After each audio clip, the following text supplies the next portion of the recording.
Nilinaw ng whistleblower na si Julie Dondon Patidongan na wala siyang sinabing may taga-National Bureau of Investigation o NBI na sangkot sa pagkawala ng mga sabungero. Ang idinadawit ni Patidongan, isang retired judge na tumutulong umano sa iba't ibang kaso ni Atong Ang. Nag-iimbestiga na ang Korte Suprema tungkol sa sinasabing retired judge. May unang balita si Ian Cruz. Isang dating huwes umano ang tumutulong daw sa grupo ng negosyanteng si Charlie Atong Ang para maayos ang iba't ibang kaso niya.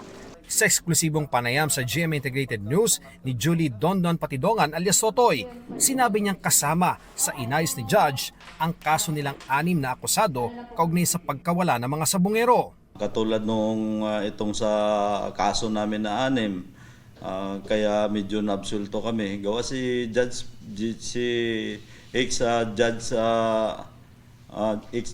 na yan. So ano papel niya? Basta lahat ginagapang yan hanggang taas. Sabi ni Dondon, si Atong ang mismo nagsabi sa kanya ukol sa partisipasyon ng ex-judge.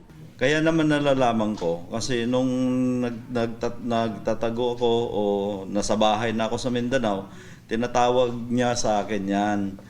Magsabi niya, Dondon, magpasalamat ka kay ex-judge kasi siya naayos ng ano natin. Galing siya sa, minsan kasi nasa Japan yan sila.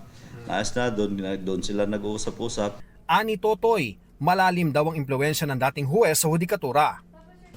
Tagal na kasing judge siya. Parang naging hippie yata siya sa buong judge na yan. So kahit sa panig ng bansa siya? Yes. Sabi ni Justice Secretary Boying Rimulya, iniimbestigahan na ng Korte Suprema ang mga umano'y tiwaling huwes na maaaring kasabwat sa missing sabungero. Information pa lang yan. I gave them something to. Basta I gave them something that they're trying to digest now. But there's more coming. There's more coming. Meron pa kami. Sa isang pahayag, sinabi ng Korte Suprema na may impormasyon na sila ukol dito mula sa Department of Justice.